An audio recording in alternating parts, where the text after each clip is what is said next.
အခုတခါမှာတော့ KJ ကိုပုံးတပုံးထဲမှာမြင်တွေ့ရမှာပါအဖွားအိုတစုကပင်လယ်စာရှာဖွေဖို့ပင်လယ်ထဲငုံစင်းနေကြတော့ KJ ကတော့အနားမှာစောင့်နေတာပေါ့အဖွားအိုတွေကသူတို့ဖမ်းမိတဲ့ပင်လယ်စာတစ်ခုကို KJ ကိုပေးလိုက်ပေမဲ့ကြက်တကောင်ကဒါမျိုးစားပါမလားဆိုပြီးတန်တရားတော့ရှိနေကြပါတယ် KJ သူတို့နဲ့အတူရှိနေတာ3ရက်တောင်ရှိနေပြီမို့လို့လဲသူတို့အန်တနေကြတာပါအဖွားအိုတွေထွက်သွားတဲ့အခါ KJ ကအဲ့ဒီပင်လယ်စာကိုတေချာကြည့်ပြီးဒါကြီးကစားလို့ရပါမလားဆိုပြီးစဉ်းစားနေပါတယ်အရင်ကတခါမှမမြင်ဘူးပေမဲ့တကိုက်လောက်မြည်ကြည့်လိုက်တဲ့အခါမှာတော့သူ့ရဲ့အရသာကအမခန်းကောင်းမွန်လုံးနေတာကြောင့် KJ တော်လေးအံ့အားသင့်သွားပါတယ်တစ်ဖက်မှာလဲအိုဒါလို့ခေါ်တဲ့လူတစ်ယောက်ဟာကြက်ပေါက်လေးတွေကိုလိုက်ရောက်နေပါတယ်အဲ့ဒီကြက်ပေါက်လေးတွေထဲမှာယိုကိုလို့ခေါ်တဲ့အမောက်ကလေးနဲ့ကြက်မလေးကအိုဒါကိုအားပေးနေပေမဲ့တခြားကြက်ပေါက်လေးတွေကတော့သူမကိုဝိုင်းနိုင်ကျင်ကြပါတယ်အကြောင်းရင်းကတော့အိုဒါကသူတို့ရဲ့သူငယ်ချင်းတွေကိုတခြားသူတွေစီရောင်းစားနေတာကိုယိုကိုကဂယူးမဆိုင်ပဲအားပေးနေလို့ပါမိန်းကလေးနှစ်ယောက်ကကြက်ပေါက်လေးတွေကိုလာကြည့်ပြီးချစ်စရာကောင်းတယ်လို့ပြောပေမဲ့အိုဒါရဲ့ရုပ်ရည်ကကြောက်စရာကောင်းတာကြောင့်ဘာမှမဝယ်ပဲပြန်ပြေးသွားကြပါတယ်ခဏအကြာမှာတော့ရဲတွေကအိုဒါကိုစခန်းခေါ်သွားပြီးလမ်းပေါ်မှာကြက်ရောင်းတာဟာတရားမဝင်ကြောင်းသတိပေးလိုက်ပါတယ်ဒါကြောင့်အိုဒါလည်းကြက်ပေါက်လေးတွေကိုအိမ်ပြန်ခေါ်လာပြီးအစာကျွေးကအချင်းချင်းတဲတဲနေကြဖို့ပြောပါတယ်ဒါပေမဲ့တခြားကြက်တွေကယိုကိုဘေးဖယ်ထုတ်ထားပြီးသူတို့ကြီးပဲအစာစားကြပါတယ်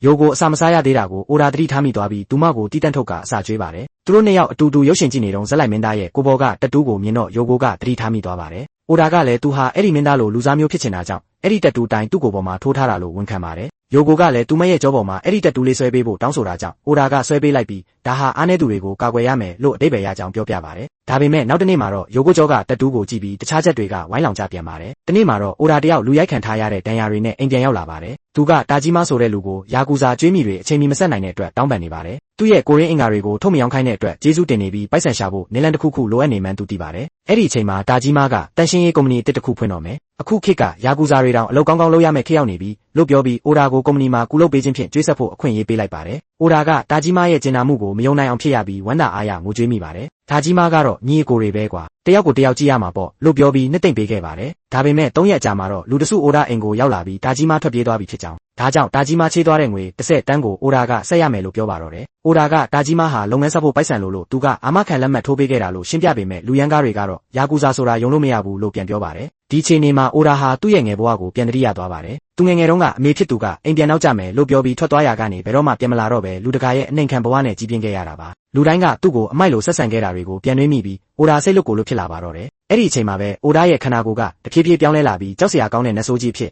အသွင်ပြောင်းသွားတာကိုလူတွေအားလုံးထိတ်လန့်တကြားမြင်တွေ့လိုက်ရပါတယ်တစ်ဖက်မှာလည်းစားတောက်ဆိုင်တစ်ခုမှာမိသားစုတစုပင်လယ်စာစားဖို့ပြင်နေတုန်းပြတင်းပေါက်ပြင်ဘက်ကနေ KJ ကသူတို့ကိုစိုက်ကြည့်နေတာကြောင့်လမ်းဖြန့်သွားကြပါတယ်အဲ့ဒီအချိန်မှာပဲအိုဒါစီကနေပောက်ကွဲတန်ကြီးထွက်လာတာကို KJ မြင်လိုက်ရတာကြောင့်တွားရောက်စစ်ဆေးဖို့ဆုံးဖြတ်လိုက်ပါတယ်နတ်ဆိုးဖြစ်ပြောင်းလဲသွားတဲ့အိုဒါဟာလမ်းတစ်လျှောက်အရာအလုံးကိုဖျက်ဆီးနေပါတယ်ကြက်မလေးယိုကိုကအိုဒါကိုစိတ်ပြန်ထိန်ဖို့စ조사ပြီးတားဆီးပေမဲ့သူကတော့ဘာကိုမှဂယူးမဆိုင်တော့ပါဘူးအိုဒါဟာလူတွေအပြည့်ပါလာတဲ့ဘတ်စကားတစ်စီးကိုစားဖို့ပြင်နေချိန်မှာပဲ KJ ရောက်လာပြီးသူ့ရဲ့အထူးတိုက်ကွက်နဲ့လမ်းထိုးလိုက်ရာအိုဒါရဲ့ခန္ဓာကိုယ်အစိတ်ပိုင်းတစ်ခုပောက်ကွဲထွက်သွားပါတော့တယ်ကြက်ပကြီး KJ ဟာနတ်ဆိုးအိုဒါကိုထပ်တိုက်ခိုက်ဖို့ပြင်လိုက်ပေမဲ့ကြက်မလေးယိုကိုကရက်ဖို့တောင်းပန်လိုက်တာကြောင့်ဒီကောင်မလေးဒီမှာဘာလာလုပ်နေတာလဲလို့ KJ တွေးမိသွားပါတယ် KJ ကနတ်ဆိုးအိုဒါရဲ့တိုက်ခိုက်မှုကိုရှောင်လိုက်ပြီးသူ့ရဲ့အထူးစွမ်းရည်ကိုတုံးလိုက်တဲ့အခါအိုဒါရဲ့ခေါင်းပွင့်ထွက်သွားခဲ့ပါတယ်ကြက်မလေးယိုကိုကအိုဒါကိုတွားကြည့်ပေမဲ့ KJ ကအိုဒါတေသွားပြီလို့ပြောလိုက်တဲ့အတွက်ယိုကိုငုံမိပါတော့တယ်ပြီးတော့အိုဒါတေရတာ KJ ကြောင့်ဆိုပြီးအပြစ်တင်ပါတော့တယ်ဒါပေမဲ့အိုဒါအသက်ရှင်နေသေးတာကိုသူတို့သတိထားမိသွားကြပြီအိုဒါကသူ့ရဲ့မူလခန္ဓာကိုယ်တိုင်းပြန်ဖြစ်သွားတာကြောင့် KJ အယမ်းအံ့သာသွားခဲ့တယ်နတ်ဆိုးဖြစ်ပြောင်းလဲသွားတဲ့သူတွေဟာအဆုံးသတ်မလကြဘူးဆိုတာကို KJ သိပေမဲ့အိုဒါရဲ့နှလုံးသားကနတ်ဆိုးရဲ့အပြည့်အဝလွှမ်းမိုးမှုကိုမခံရတဲ့အတွက်အခုလိုအသက်ရှင်နိုင်ခဲ့တာပဲဖြစ်ပါတယ်ဒါဟာသူ့ဘဝမှာယိုကိုနဲ့တခြားလူတွေရှိနေလို့ပဲလို့ KJ ကတွေးလိုက်မိပါတယ်ကြက်မလေးယိုကိုကလည်း KJ ဟာအိုဒါကိုကယ်တင်ဖို့စူးစမ်းခဲ့တာပဲလို့နားလည်သွားတဲ့အခါ KJ ပေါ်စိတ်ဝင်စားသွားခဲ့တယ်ဒါပေမဲ့ KJ ကတော့ဒီမှာဆက်နေစရာအကြောင်းမရှိတော့ဘူးလို့ဆိုပြီးထွက်သွားဖို့ဆုံးဖြတ်လိုက်ပါတယ်အနည်းဆုံးတော့သူမနားမှာအိုဒါရှိနေသေးတဲ့အတွက်ယိုကိုဝမ်းသာသွားပြီးသူတို့တွေအတူတူထာဝရနေသွားကြတော့မယ်လို့တွေးလိုက်ပေမဲ့ဒါကသူမတကယ်လိုချင်တဲ့အရာဟုတ်မဟုတ်ဆိုတာကိုတော့သူမကိုယ်တိုင်လည်းတေချာမသိနေပါဘူးအိုဒါကလည်းသူ့အတွက်စိတ်မပူဖို့နဲ့ KJ နောက်ကိုသာလိုက်သွားဖို့ပြောလိုက်ပါတယ် KJ နောက်ကိုပြေးလိုက်သွားရင်းနဲ့ပဲသူမအတွက်လှုပ်ပေးခဲ့တာတွေအားလုံးအတွက်အိုဒါကိုကျေးဇူးတင်လိုက်ပါတယ်ဒါပေမဲ့ပြေးရင်လွှားရင် KJ နဲ့ဝင်တိုက်မိသွားပြီး KJ ကသူကလေးတွေကိုမုန်းလို့သူ့နောက်မလိုက်ခဲ့ဖို့ပြောခဲ့ပါတယ်အဲ့ဒီနောက်မှာတော့အိုဒါဆေးရုံတက်ရပြီးငွေတိုးသမားလူမိုက်တွေကတာကြီးမားကိုရိုက်နှက်ပြီးအိုဒါစီခေါ်လာကြတယ်ယိုကိုကတော့ KJ နောက်ကိုဆက်လိုက်သွားပေမဲ့သူမလို့ချစ်စရာကောင်းတဲ့ကောင်မလေးတယောက်ကိုဘလို့များပစ်ထားခဲ့ရတာလဲလို့တွေးနေပြီး KJ ကိုမိတဲ့အခါအော်ဟစ်ပစ်မယ်လို့ကြံစီထားပါတယ်သူမဗိုက်စာလာလို့စားစရာလိုက်ရှာရင်တီကောင်တကောင်ကိုတွေ့သွားပေမဲ့ယွန်စရာကောင်းနေတဲ့အတွက်မစားချင်ပါဘူးဒါကြောင့်မျက်တွေကိုပဲစားမယ်လို့ဆုံးဖြတ်လိုက်ချိန်မှာပဲလူတွေထွက်ပြေးနေကြတာကိုမြင်လိုက်ရပြီးနောက်ထပ်နတ်ဆိုးတကောင်ပေါ်လာပြီးဆိုတာကိုသူမသိလိုက်ရတယ်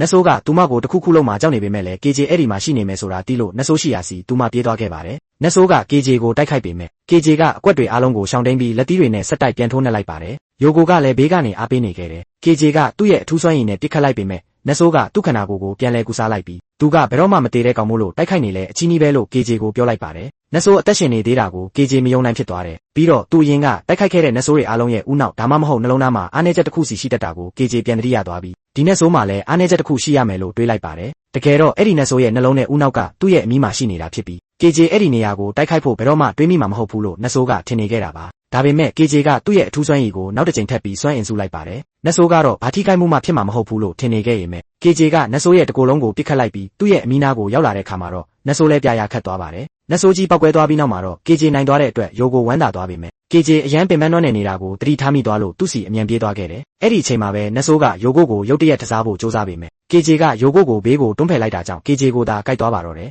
နောက်ဆုံးမှာတော့နတ်ဆိုးကြီးအဆုံးသက်သွားခဲ့ပါပြီဒါပေမဲ့သူတို့နားမှာလူတွေဝိုင်းုံလာတာကိုသူမတတိထားမိသွားပြီး KJ ကိုလူတွေမြင်သွားလို့မဖြစ်ဘူးဆိုတာသိတဲ့အတွက်သူ့ကိုလုံခြုံတဲ့နေရာတစ်ခုစီဆွဲခေါ်သွားခဲ့တယ် KJ ကရေတောင်းတဲ့အခါသူ့ကိုကာကွယ်ပေးဖို့ကသူမရဲ့တာဝန်ပဲလို့တွေးလိုက်ပြီးပလင်းဖုံးတစ်ခုကိုရှာကာ KJ ရေတောက်လို့ရအောင်ခေါင်းကိုမပေးခဲ့ပါတယ် KJ အခြေအနေမတက်တာလာတာကိုသိလိုက်ရလို့ဒီကောင်တစ်ကောင်ကိုရှာတွေ့တဲ့အခါသူမအနေနဲ့ကြောက်ရွံ့ရင်မဲ့လည်းကောက်ယူပြီးသူ့ကိုကြွေးလိုက်ပါတယ်နောက်ဆုံးတော့ KJ တတိယလာပြီးသူတက်ရှင်နေသေးတဲ့အတွက်အံ့တသွားပေမဲ့သူ့ဘေးမှာအိပ်ပျော်နေတဲ့ယိုကိုမြင်လိုက်ရတဲ့အခါယိုကိုသူ့ကိုကယ်ခဲ့တာပဲလို့နားလည်သွားပါတယ်ယိုကိုနိုးလာတဲ့အခါမှာတော့ KJ မရှိတော့တာကိုတတိထားမိပြီးငိုပါတော့တယ်ဒါပေမဲ့ရုတ်တရက်သူမနောက်မှာ KJ ပေါ်လာပြီးသူမတာသူ့ကိုအလုရှုပ်အောင်နှောင့်နှေးအောင်လုပ်မယ်ဆိုရင်ပြစ်ထားခဲ့မယ်လို့ပြောလိုက်ပါတယ်ယိုကိုလည်းစိတ်တူသွားပြီး KJ ရဲ့ခေါင်းကိုကန်ပစ်လိုက်ကသူ့တက်ကိုကယ်ပေးခဲ့တာတောင်ကျေးဇူးတခွန်းမှမတင်ဘူးလို့မှတ်ချက်ချလိုက်ပါတယ်အဲ့ဒီအချိန်မှာပဲ Elizabeth လို့နာမည်ရတဲ့ကြက်တကောင်ကသူ့ရဲ့ဓာတ်နဲ့ KJ ကိုရုတ်တရက်ဝင်တိုက်ခိုက်ပါတော့တယ် KJ ကတော့သူမကဘသူလဲဆိုတာမသိတယ်လို့မျိုးဟန်ဆောင်နေပေမဲ့ Elizabeth ကတော့ KJ နင်းနေမှမပြောင်းလဲသွားတဲ့အတွက်ဝမ်းသာနေပါတယ်ဘာလို့လဲဆိုတော့ KJ ကိုတက်ရတာဘာမှတုံဆိုင်နေတော့နေစရာမလိုတော့တဲ့အတွက်ကြောင့်ပဲဖြစ်ပါတယ်